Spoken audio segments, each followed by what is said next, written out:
Hola les amis, donc aujourd'hui on se retrouve pour une vidéo complètement dédiée à Illuvium, donc le jeu que je vous ai parlé déjà à 2-3 reprises. Donc pour commencer, on va parler simplement des fondateurs et tout. Je vais vous faire, si vous voulez, la vidéo, elle va être quadrillée en plusieurs étapes. On va avoir l'histoire d'Illuvium, la carte, les illuviaux, donc comment les capturer, tout ça. On va parler de l'Illuvidex, de l'arène de combat, des exploitations minières de récolte, des éclats, des armes et des armures, bien évidemment, des combats, et pour finir, de ILV0. Donc pour ceux qui savent, sur le Discord, il y a la vente aux enchères bientôt pour avoir des terrains. Donc pour commencer, les fondateurs. Donc on a Aaron et Kieran, donc c'est deux frères. On a un des deux frères qui est plus dans le marketing et tout ce qui est crypto-monnaie, qui s'intéresse vraiment à la blockchain et tout ça. Et on a le deuxième frère, Aaron, qui lui est plus dans le développement de jeux vidéo et tout ça. Donc avant de créer Illuvium, il faut savoir que lui-même était en train de créer un jeu non basé sur les NFT. Donc si vous voulez, c'est quand Kieran trouve Axie Infinity comme jeu, donc il investit quelques centaines d'euros, et il voit qu'il y a tout un système rentable. Donc il décide d'en parler à son frère, et après, chacun de leur côté, ils lâchent les projets qui étaient en cours, ils se mettent ensemble pour créer Illuvium. Donc ils sont partis à deux, et là, à l'heure où je vous parle, c'est une société avec déjà plus de 100 personnes, donc soit qui travaillent en sous-traitance, ou soit des employés. Voilà. Donc voilà pour la petite histoire des patrons, on passe à l'histoire d'Illuvium, l'histoire du jeu.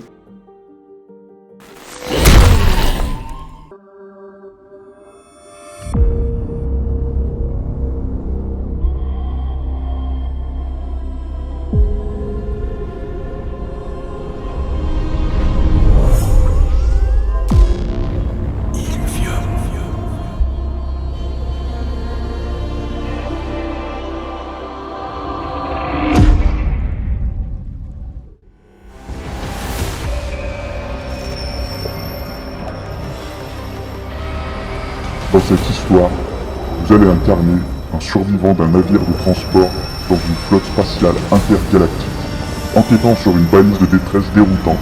Lorsque vous atteignez enfin l'origine de l'appel, vous découvrez une planète en ruine, peut-être le berceau mythique de la civilisation de votre race. Un vaste océan de cristal engloutit tout, sauf une infime fraction de la planète. Des événements météorologiques extrêmes agressent la surface, laissant place à des climats étonnamment variés.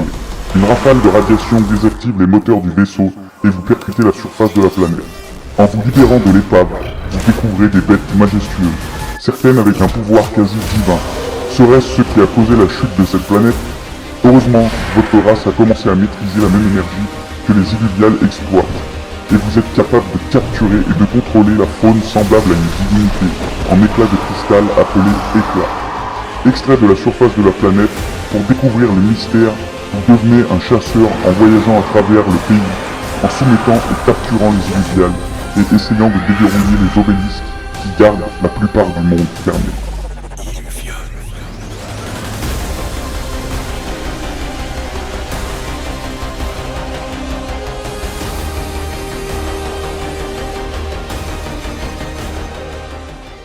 Voilà, donc les amis, on va parler de la carte. Alors, il faut savoir que la carte va être fragmentée en 8 continents. Nous, à la bêta, donc la bêta publique, parce qu'il va y avoir une bêta privée et une bêta publique, à la bêta publique, on aura accès à que 2 de ces continents. Donc on a Sanctum Mesa, c'est le continent de base, et un autre. Je sais pas lequel c'est pour l'instant. Si quelqu'un a la réponse, n'hésitez pas à le mettre dans les commentaires. Donc alors je vous mets les images à côté, je sais pas lequel correspond à quel continent. Donc on va avoir le bassin abyssal. L'affinité qu'il y aura dans ce continent, ça va être l'eau. La priorité de ce qu'on va trouver là-bas, ça sera des illuviales eau. Et en ressources, la ressource qu'on va pouvoir farmer, ça sera de l'hydrogène dans les régions qui sont avec l'affinité eau. Après, on a les terres lumineuses. Donc les terres lumineuses, pareil, ça sera nature. Donc on va plus se tourner vers des illuviales qui seront d'affinité nature. On a le labyrinthe de Shark-Bluff. Là, on va plus particulièrement trouver des illuviaux qui seront terre. Ensuite, on a le déchet cramoisi. Donc là, les illuviaux concernés, ça va être les feux. Après, on a la mer Alcyon. Donc la mer Alcyon, pareil, ça sera eau, l'affinité. Donc tous les illuviaux qu'on va trouver, ça sera des eaux. Et l'hydrogène pour la ressource. Après, on a la taïga boréale. Donc là, ça sera air. Et en dernier, on a le rivage cristal. Donc lui c'est inconnu. Peut-être qu'on pourra drop toutes sortes d'illuviaux là-dessus, je sais pas encore. Ils nous ont rien fait fuiter sur ce sujet-là. Donc il faut savoir que pour voyager dans tous ces continents, il nous faudra des obélisques. Des obélisques soit qu'on achète, ou soit qu'on pourra créer, alors à mon avis soit en droppant des ressources dans les continents, ou avec ILV0, le jeu sur mobile, avec les terrains, où là on va farmer de la ressource et peut-être pouvoir créer des obélisques, je sais pas encore. Faut savoir une chose, il y a une chose qui est super intéressante, c'est que le premier joueur qui arrivera à débloquer donc un continent, il aura son nom inscrit à vie. Alors je pense que ce sera dans l'Illuvidex ou dans l'Illuvière, je sais pas où ça sera exactement, mais il aura son nom gravé à vie. Voilà, donc ça c'est quand même super intéressant. Le noyau de la planète, un étrange rayonnement que les bêtes exploitent pour grandir, muter et déclencher des attaques mortelles. Certains illuviaux sont faciles à trouver et d'autres incroyablement rares. Il y a plus de 100 illuviaux à trouver et à collectionner à travers le monde pour l'instant. Ils forment entre eux des relations symbiotiques basées sur des affinités ou des classes communes appelées synergies. Les illuviaux sont plus forts lorsqu'ils travaillent en équipe dans l'arène de combat. Par exemple, l'eau aura une prédominance sur le feu. On a également la fusion qui nous permet de rendre un illuvial en une bête beaucoup plus puissante. Donc par exemple de passer de ça à ça. Voilà. Vous voyez la différence. Les origines des illuviaux elles-mêmes sont un mystère. Ils se connectent principalement à l'un des 5 éléments suivants. L'eau, le feu, la terre, l'air et la nature. Seuls les élus les plus puissants forment une affinité avec 2 éléments. Par exemple, on a givre qui veut dire air plus eau. Où ils peuvent avoir un lien fort aussi avec un seul élément. Donc par exemple, feu plus feu, ça fait inferno. Donc on n'est pas obligé d'avoir 2 éléments décalés, mais on peut avoir genre le feu et le feu, ou l'eau et l'eau. Donc voilà, un truc intéressant à savoir aussi, c'est que ça sera que sur les plus grosses évolutions d'illuvial. Donc ça veut dire qu'on a 3 évolutions, on va avoir le tout petit qu'on capture, je pense, et après on les fait évoluer. Donc 2 et 3. Je sais pas s'ils ont fait fuiter des choses là-dessus, mais pour moi, à mon avis, ils vont monter avec le niveau du personnage. Peut-être que je dis une bêtise, je sais pas. Les illuviaux sont aussi catégorisés dans l'une des 5 classes qui sont, donc il y a combattant, gardien, voleur, pion ou empathe. Et comme pour les affinités, les illuviaux, en fait, ils vont pouvoir combiner 2 classes. Donc par exemple, on peut avoir Slayer, qui veut dire combattant plus gardien. Donc après, je sais pas, un truc à... Si vous le savez, dites-le moi dans les commentaires ou sur le Discord. Est-ce que combattant aura un avantage sur le gardien par exemple, ou le gardien aura un avantage sur le combattant, je sais pas. Est-ce qu'ils vont faire comme avec les affinités, si l'eau prend le dessus sur le feu ou quoi que ce soit? Ça je sais pas. Si vous le savez, dites-le moi dans les commentaires, n'hésitez pas. Oui, et une chose importante aussi à savoir, c'est que par exemple, quand la bêta publique va sortir, on peut avoir un illuvial on va avoir l'illuvial qui s'appelle Atlas. Donc c'était dans un stream dans une interview de Aaron, j'ai entendu qu'il a dit ça. Pour la bêta publique, on va avoir peut-être le petit illuvial qui s'appelle Atlas, où une fois que la saison elle va sortir, ils auront modifié le nom. Donc en fait, ça peut peut-être amplifier son niveau de valeur. Si nous, on a l'illuvial qui s'appelle Atlas, peut-être que dans 5 ans, il n'y en aura plus qui s'appelle Atlas. On n'aura qu'une petite poignée de personnes qui auront cet illuvial. Donc sa valeur va potentiellement augmenter. Il parlait de ça dans une interview que j'ai regardée. Donc pour chaque capture, on aura un niveau aléatoire. Donc on aura des fragments à utiliser pour pouvoir capturer chaque illuvio. Donc on aura certains fragments qui vont être des petits fragments, donc niveau 1 par exemple, où là on va capturer des choses pas puissantes du tout. Et après par contre, on aura des gros fragments, les fragments par exemple de niveau 5 pour capturer des trucs un peu compliqués. Parce que ouais, on peut louper la capture si vraiment on n'a pas le bon fragment, tout ça. Qu'à chaque capture, on aura un niveau aléatoire. Qu'il nous faudra utiliser un fragment pour pouvoir capturer un illuvial. Mais attention, chaque fragment aura un niveau de puissance variable. Pour les joueurs débutants, donc quand je dis débutants, c'est ceux qui payent pas quoi, vous pourrez exploiter les fragments gratuits pour des illuviaux moins puissants. Mais pour certains joueurs, la mission sera de voyager à travers le monde afin de collecter des illuviaux. Ce qui peut être incroyablement lucratif si on parvient à capturer quelque chose de rare et puissant. Donc par exemple, capturer un truc comme ça. Voilà. Qu'à mon avis, on va pouvoir se gratter les yeux un petit moment. Les illuviaux deviendront de plus en plus difficiles à capturer avec le temps. Leur taux de capture changera car il est fondamentalement lié au nombre d'illuviaux qui ont été capturés jusqu'à présent. Voilà, donc plus d'illuviaux vont être capturés et plus ça va devenir galère de les prendre. Il va falloir en profiter au début, je pense. Au fur et à mesure, lorsque l'on s'aventure et rencontre des illuviaux dans la nature, notre équipe et nous-mêmes gagnent en puissance. Ah voilà, donc ouais, c'est peut-être par rapport au niveau en fait qu'on fait évoluer les illuviaux. L'échange Illuvium est un marché mis en ligne régi par le DAO Illuvium, permettant aux joueurs d'acheter et vendre tous les NFT du jeu. Le composant principal de l'Illuvidex est le commerce d'Illuvio, mais tous les NFT trouvés dans le jeu peuvent y être échangés. Donc les armes, les fragments, tout ce que vous voulez, vous pouvez l'échanger sur l'Illuvidex. Après le crash du navire, vous tombez sur un almanach avec le mot Illuvari griffonné dessus. À l'intérieur, vous trouverez un index de chaque illuvial trouvé dans Illuvium, mais tous sont verrouillés. Et comme pour les régions, chaque illuvial trouvé par le premier joueur, son nom apparaîtra pour toujours à côté de votre découverte dans la base de données mondiale Illuvari. Mais cette signature numérique contient bien plus que leur biologie. Cela pourrait bien être la clé pour percer le mystère d'Illuvium. Donc ce qui va être aussi très cool dans le jeu, c'est qu'on aura du classé. Donc dans les arènes de combat, si vous voulez, on aura les meilleures équipes, les mecs qui auront le plus d'Illuvio, qui vont s'affronter en classé, quoi. Et apparemment, je sais qu'il y a des gros cash price à la clé et tout. Au bout de 6 mois, je sais plus combien ça va être de cash price, mais ça va être un gros truc. Tout ça la première année. Hein. Et après, on a une autre arène aussi qui s'appelle l'arène Léviathan. Donc à mon avis, elle, c'est pas pour tout ce qui est classé. Ça va être plus pour des petits combats entre nous. Et un truc qui est bien, je lis, c'est les autres joueurs pourront observer et parier sur le résultat du combat. Donc ça peut être un truc de ouf aussi. Comme les paris sportifs, mais dans le jeu. C'est incroyable. Donc on va aussi avoir l'exploitation minière, donc ça c'est pas mal. Alors votre drone subordonné n'est pas seulement un beau gadget. En plus du stockage de l'assistance pendant la bataille, il est également capable d'extraire des minéraux de la surface de la planète et de les transformer en objets utiles. Le paysage est parsemé de gisements contenant du minerai, des éclats non durcis et des pierres précieuses. Après les avoir récoltés, il faudra utiliser le drone pour les transformer en armes ou en armure. Donc c'est lui qui va nous les créer un peu comme on veut. En insufflant de l'énergie aux matériaux. Certains matériaux sont beaucoup plus rares et offrent des bonus plus importants à votre équipement. Utilisez-les vous-même pour un avantage au combat ou vendez-les sur l'Illuvidex. Donc on pourrait imaginer de se faire tout un stuff, hop, bien s'armer. Et puis après, tout ce qu'on fait en double, le revendre sur l'Illuvidex et faire un petit business comme ça. Ça peut être pas mal, ça peut être vraiment pas mal ce jeu. Illuvium est également jonché d'arbres qui poussent divers fruits extraterrestres qui vibrent d'énergie. Donc l'énergie, ça sera dans les fruits, donc de ces arbres que je vous mets à côté là. Donc les arbres et les fruits qu'on va cueillir sur les arbres, ça sera pour créer des améliorations sur les illuviaux en fait. Ça sera pour améliorer les illuviaux pendant le combat, où en fait on pourra les soigner avec les fruits sans retourner à Sanctum Mesa. Parce qu'en fait, oui, quand on n'a plus d'énergie, à chaque fois, il faut revenir au continent principal, donc Sanctum Mesa. Alors on a les éclats qui sont probablement l'élément le plus important du jeu. Ce n'est qu'avec les éclats que les joueurs seront capables de capturer les illuviaux. En tant que tel, chaque joueur voudra en avoir quelques-uns avant de s'aventurer dans le monde.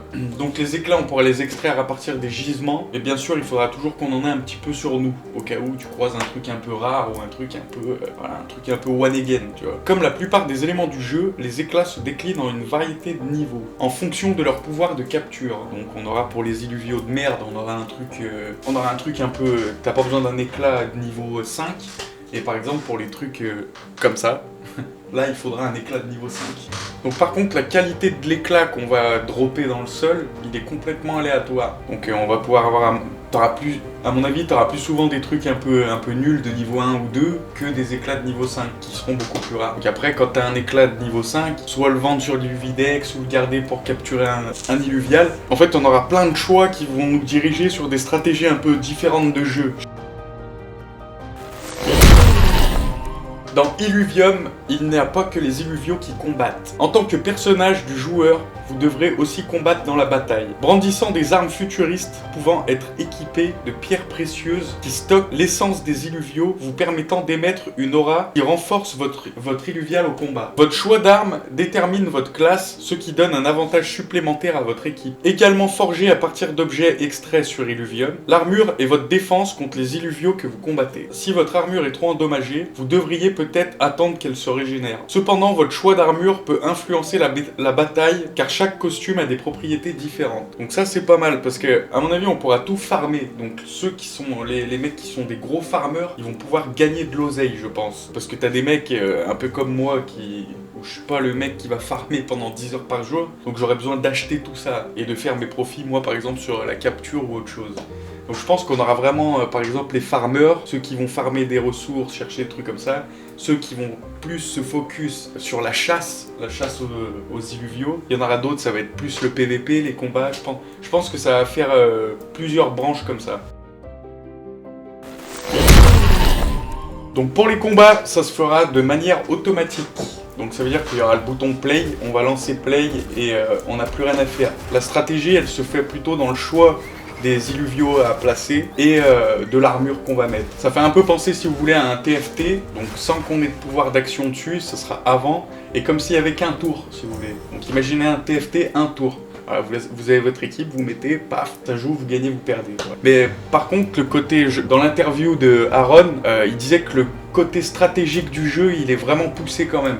Donc c'est ça qui va être pas mal aussi, je pense. Et c'est pour ça qu'il y aura du classé, parce que c'est vraiment un truc, faut cogiter un peu, quoi. Et on arrive à ce que vous attendez tous, donc on va parler de ILV0. Donc ILV0, faut savoir, c'est un mini-jeu sur téléphone où on va donc avoir des terrains, pouvoir construire des petits bâtiments et farmer des récoltes et tout ça un peu à la... Comment il s'appelle ce jeu à la Clash of Clans, mais je sais pas si on pourra faire des combats et tout, mais imaginez un peu le truc comme Clash of Clans. Donc pour ceux qui savent pas, il va y avoir une vente aux enchères bientôt là. Donc la vente aux enchères, c'est une vente aux enchères néerlandaise. Donc une vente aux enchères néerlandaise, c'est du plus haut vers le bas. Donc ça veut dire que l'enchère, elle va commencer, je sais pas moi, à 4000 balles, et les mecs ils descendent, jusqu'à que quelqu'un le prenne. Mais après on peut pas revenir en haut. Donc ça veut dire que si quelqu'un dit oui à 4000, vous pouvez pas dire bah moi je le prends à 5000 du coup. Ça peut être un peu chaud patate, j'ai hâte d'y participer personnellement. Donc il faut savoir qu'on va avoir plusieurs types de terrains. Donc on aura les T1, les T2, les T3, les T4 et les T5. Les T5 il faut oublier. C'est pour les gros poissons. Qu'on a une fourchette de prix, je vais vous la mettre là, et je vous mets les types de terrains en dessous. Donc on va voir le T1 par exemple, il est entre 250 € et 1500 €. Donc par contre, la vente aux enchères, on pourra acheter soit en SILV, pas en ILV, en SILV, ou soit en Ether. Donc il faudra bien avoir un portefeuille prêt, MetaMask ou un autre, mais ayez bien le portefeuille prêt quand la vente aux enchères commence, pour ceux qui veulent y participer. Donc on a le T1, j'ai dit, entre 250 et 1500. La quantité de ressources, elle est faible. La sortie de ressources est faible. La variété de ressources est faible. La quantité de fuel produit est nulle, donc on produit pas de fuel. Et la sortie du fuel, nulle aussi. Et la variété du fuel, nulle, donc on n'a pas du tout de fuel. Par contre, on peut transformer la ressource en fuel. C'est quand même assez bien d'avoir un T1. Perso, moi je vais essayer de viser le T3 si je peux pas l'avoir, le T2. Donc là on passe au T2. Donc le T2 il sera dans une fourchette de prix entre 1000 et 5000 €. Pareil, la quantité de ressources, ça sera moyen sur le T2 par contre. La sortie de ressources, elle sera moyenne. La variété de ressources, elle sera faible. La quantité de fuel, elle sera faible. La sortie de fuel faible et la variété de fuel faible. Mais par contre, au moins, on a du fuel et de la ressource. On a les deux sur le T2, c'est ça. Après, on a le T3. Donc le T3, il se vendra entre 2500 balles et 15 000 balles. 15 000 balles, ça commence à faire mal au cul. Hein. Je ne cache pas que c'est un peu cher. Donc la quantité de ressources sur le T3, ça sera élevé. La sortie de ressources, elle sera élevée aussi. La variété de ressources, ça sera maximum. Donc on aura sûrement toutes les ressources possibles là-dessus. Et après, tout ce qui est fuel, ça sera moyen. Donc la quantité de fuel moyen, la sortie de fuel moyen. Et la variété de fuel qui sera faible. Voilà. Ensuite, on a les T4. Donc là, les T4, c'est déjà bien plus cher. La fourchette de prix, c'est entre 10 et 50 000 €. Enfin, ou dollars. Je pense que c'est dollars. Donc la quantité de ressources sur le site sera moyenne. La sortie de ressources du site sera élevée. La variété de ressources sera au maximum. La quantité de fuel sera moyenne. La sortie de fuel sera faible. Et la variété de fuel sera maximum. Donc oui, on peut en déduire qu'il y aura plusieurs variétés de fuel aussi. Et après, on a les T5, donc là c'est vraiment inaccessible. Donc il n'y en aura que 7 en vente dans la première... je pense que c'est que dans la première vente aux enchères qu'il n'y en aura que 7, parce que je crois qu'il y a 4 ventes aux enchères avant la sortie du jeu. Même si vous n'avez pas celle-là, vous inquiétez pas, il y en aura d'autres. Donc pour le T5, c'est de 50 000 balles à 2 millions. C'est un peu chaud patate. Hein. Pour le T5, la quantité de ressources sur le site, elle est élevée. La sortie de ressources du site, élevée. La variété de ressources, elle est maximum. La quantité de fuel, elle est moyenne. Et la sortie de fuel, moyenne. Et la variété, elle est maximum. Donc on aura tous les fuels dispo. Par contre, on n'a aucun terrain qui nous fait sortir du fuel de manière maximale. Donc après, il y aura des niveaux aussi de terrain où ils vont augmenter et qui nous sortiront plus de ressources et sûrement plus de fuel si vous les faites level up. Par contre, un truc sur les T5 qui est super cool, c'est qu'en fait, ils pourront organiser des tournois, donc des tournois de combat sur leur terrain, ceux qui ont un T5. Bon, après, c'est vraiment inaccessible. Et nous, en tant que joueurs, on pourra soit participer au tournoi ou soit parier contre telle équipe et telle équipe. Ça, c'est vraiment pas mal, ce système de pari. Bon les gars, voilà, on arrive à la fin de cette vidéo. Donc la prochaine vidéo, ça sera plus sur la partie économique du jeu. J'espère que ça vous a plu, que je vous ai apporté des informations. Et n'hésitez pas à vous abonner, lâcher un petit like, ça m'aide beaucoup. Et je vous retrouve pour la prochaine vidéo. Allez, ciao!